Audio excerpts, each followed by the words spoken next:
Good evening, everyone. This is Joe Baker here with the Adobe. I spent the past few months getting to know the DJI Phantom 3 Professional, and I wanted to share my impressions with you.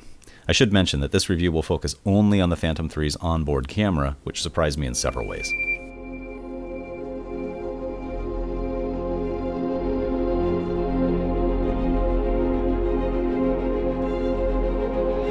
Let's start off with stills. This camera has several features that photographers will find useful. First and foremost, it has the ability to shoot Adobe DNG RAW stills. Granted, they're only 12 megapixel stills, but they're RAW nonetheless. And at the time of this recording, the top-of-the-line GoPro camera is the Hero 4 Black Edition, and it can't shoot RAW. No GoPro has ever been able to shoot RAW. So right off the bat, the Phantom 3 has an advantage over those other drones that utilize GoPro cameras, such as the 3DR Solo. The lens is an f2.8 fixed aperture, so the image is a bit on the soft side, but with a little Photoshop love, you can turn out some really attractive images. The 12 megapixel resolution may limit you to small prints, but if you're publishing to the web, the sky's the limit. The camera also boasts a ton of professional manual controls such as auto bracketing, long exposures up to 8 seconds, and an ISO slider. So there's only one feature that separates the Phantom 3 Advanced and the Professional, and that's the Professional's ability to shoot 4K video files. The Advanced tops out at 1080p at 60 frames per second. I sprung for the Professional version and quickly realized that may have been a little overhyped. This camera doesn't exactly shine in the video department. Again, I'm coming at this as an experienced videographer and photographer who's interested in using the Phantom as a videography and photography tool, as opposed to a drone hobbyist. So let's just talk about where this camera falls short in video terms.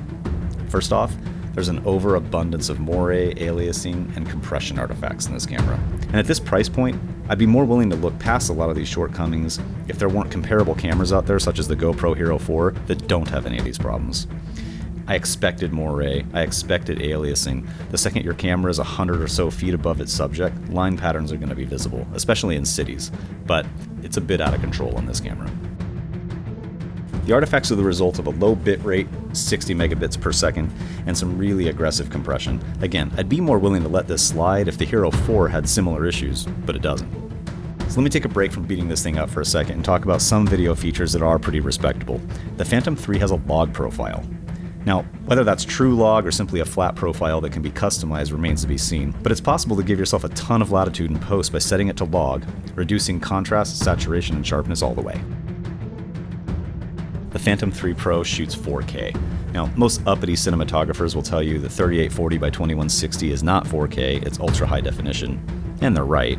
However, the Phantom 3 also shoots 4096 by 2160 at 24 frames per second, and that format is known as Cinema 4K.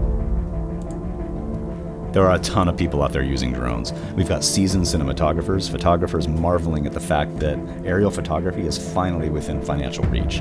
And we have drone enthusiasts who are getting to know photography and videography because of these platforms. It's great, and I hope to see more and more people using them.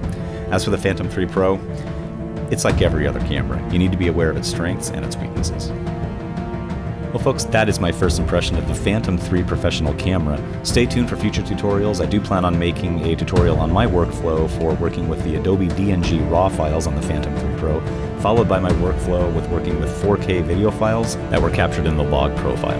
Don't forget to subscribe to the channel. I'll see you guys next time.